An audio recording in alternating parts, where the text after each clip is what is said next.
Beneath the Planet of the Apes was originally going to be the last film in the Apes series, and with the bleak ending of an atomic bomb destroying the Earth, they certainly did their absolute best to end it. But with the film being a surprise hit with audiences and its success at the box office, the studio wanted a third film to go into production as soon as possible. It all started with a telegram from producer Arthur P. Jacobs to screenwriter Paul Den, which read, "Apes exist. Sequel required." Den had the arduous task of finding a way to extend the story after the bleak and final ending of Beneath. Escape from the Planet of the Apes acts as a sequel, prequel, and a reboot, which were terms that were unheard of at this time. Originally titled Secret of the Planet of the Apes, escape writer Paul Den delivered one of his best scripts of the Apes franchise, tying it in with Beneath. Den proposed that while the guerrilla army was heading off to war, the chimp scientist couple Cornelius and Zira were busy helping a third chimp, Milo. The script throws logic out the window as the three chimps actually recover and repair Taylor's spaceship, which crashed in the first film, and manage to launch it into space and being flung during the shockwave into the past. Den asked the original writer of the Planet of the Apes, Pierre Bol, to add satirical elements to the script. The script would accommodate a smaller budget, mostly saving on costs due to having fewer people in ape makeup. The main focus and humour of the script would revolve around the chimpanzee couple, Zira and Cornelius. Den added the latter part of the film, where the chimp couple and their son are chased by Dr. Haslin, a character briefly mentioned in the Planet of the Apes and Beneath the Planet of the Apes. He would also add to the story religious overtones with the story of Jesus and reference the racial conflicts at the time. Zira, Cornelius and Milo in Taylor's ship go back in time to 1973. They are taken to the zoo, where it is revealed to Dr. Branton and Dr. Stone that they speak. The third chimp, Milo, is killed instantly by the gorilla in the cage next to him. Zira and Cornelius are brought before a committee, revealing that they speak. However, Zira and Cornelius hide most of the truth. They become worldwide celebrities and are spoiled with gifts and full media attention, making for some humorous scenes. The president's science advisor, Dr. Otto Haslin, discovers that Zira is pregnant, and after she is offered a drink and gets a little tipsy, she reveals the truth about the downfall of mankind, where apes become the dominant species. Later, she also reveals that she dissected many humans in the course of her work, and also reveals that they knew Taylor. Dr. Haslin gets Zira and Cornelius confined and rules that the council terminate Zira's pregnancy and that both of them are sterilized. They escape the facility after Cornelius accidentally kills an orderly. Zira and Cornelius are assisted in their escape by Dr. Branton and Dr. Stone. Zira and Cornelius find refuge at a circus run by a circus owner, Armando. While at the circus, Zira gives birth. Soon after this, they keep moving and hide in an old tanker at an abandoned pier. The story takes a dark turn and escalates into a violent climax where Cornelius, Zira and Haslin are gunned down. The film takes an even darker turn as Zira tosses her dead baby into the water before crawling to her dead husband's body. After this rather bleak ending, we flash over to the circus owner, Armando, who is preparing to take his circus to Florida. In the end, it is revealed that Zira actually switched babies with the circus chimp baby. We see that the baby chimp, named Milo, begins to talk. Cleverly, Den takes the original movie and flips it, with the apes now objects of curiosity and fear in a society that makes no sense to them, even though it mirrors their own. The satirical elements in the movie are very reminiscent of how the original Planet of the Apes might have looked if it had followed the original source novel by Pierre Bol, called Monkey Planet. In this film we see the return of Roddy McDowall in the role of Cornelius, which he played in the first film, but not in the second. Kim Hunter returned as Zira. Hunter really liked the script of Escape and accepted the role, but this would be her last film in the Apes franchise. Hunter didn't mind that a character got killed off. The first film was just fine. I was glad I did it and all. I didn't want to do the second. I didn't want to get into all of that stuff again.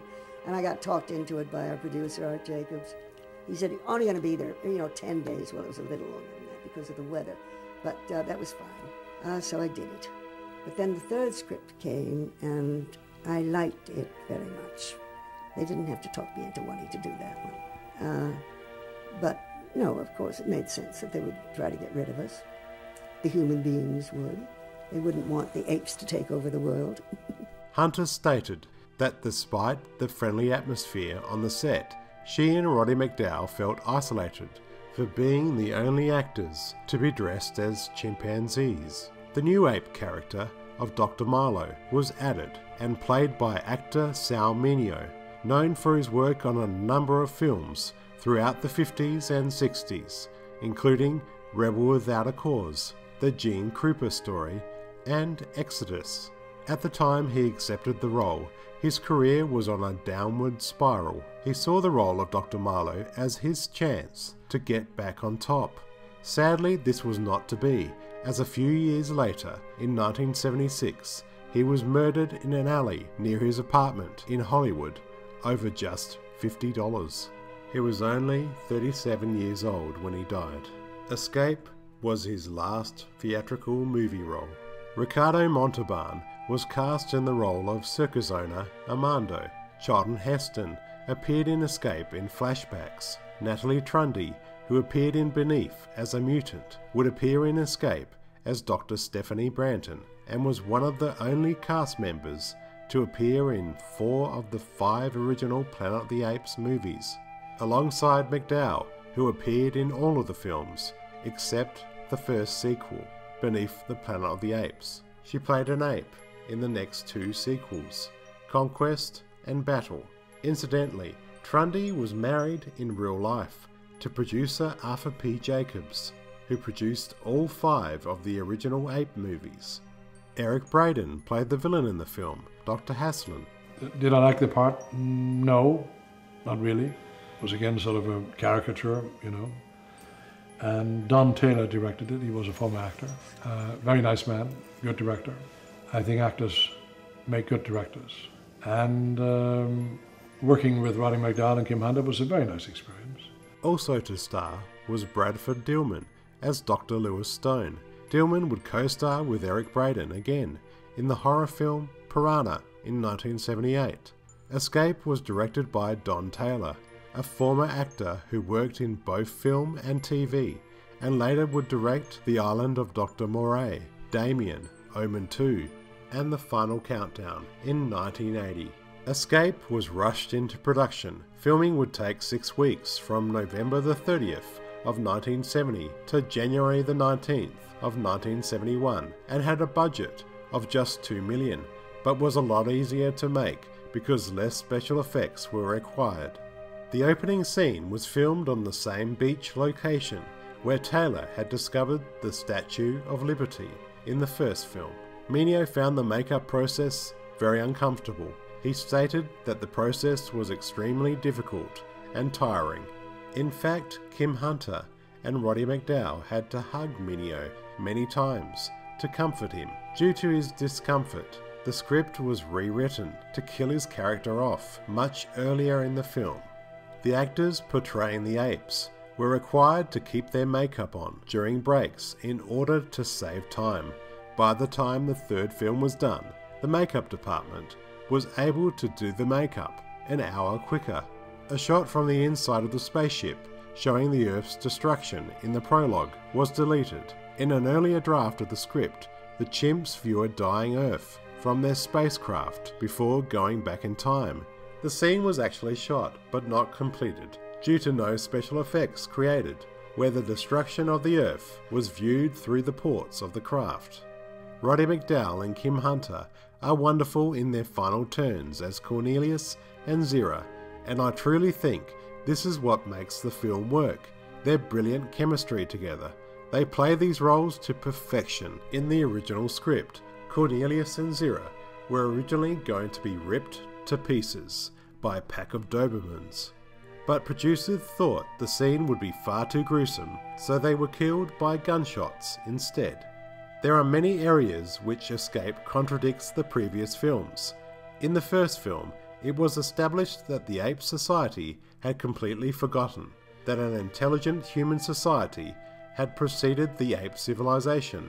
But in Escape, Cornelius says his people knew that dumb apes had once served human masters, mentioning an annual ape holiday commemorating the historic day when the apes revolted against their human masters under a defiant leader named Aldo. Interesting to note that the sequels to follow edit out Cornelius's comments to omit the name of Aldo and leave the implication that Caesar is the revolutionary leader. The fifth film, Battle for the Planet of the Apes, includes a central character named Aldo, but this film is set after the Ape Revolution and clearly shows that Aldo is not the one Cornelius referred to in Escape. Escape from the Planet of the Apes achieves two things. It makes the apes the protagonists, making the audience side with the chimps. The film also expresses the idea that Cornelius and Zira essentially represent their own ancestors. In many ways, this film is the prequel of the series. Escape from the Planet of the Apes would also represent the welcome return of composer Jerry Goldsmith, and he reworks his themes into a funky late 60s, 70s modern pop vibe. Escape would actually receive the best reviews out of the 4 sequels. Critic Gene Siskel gave the film 3 stars out of 4 and wrote, "Comparatively, it is much better than the second, which was awful, but not as good as the first, which was quite good." A critic from Variety called it an excellent film, far better than last year's follow-up, and almost as good as the original Planet of the Apes. Escape made a profit of $10 million at the box office, although producer Arthur P. Jacobs wasn't happy and thought Fox did not promote the film as heavily as they should have. Escape's ending was very dark, but the follow-up film, Conquest of the Planet of the Apes, would go even darker. Escape from the Planet of the Apes, to me, is the second best film of the series, behind the first, with a great mix of comedy, suspense and tragedy, with actors Roddy McDowall and Kim Hunter doing an exceptional job carrying the movie, bringing a wonderful charm to the film, even though at the end their characters have such a sad demise. My name's Jonathan, thanks for watching. If you enjoyed this video and like what you see on my channel, please subscribe, and if you would like to become a patron on my Patreon, click on the link below.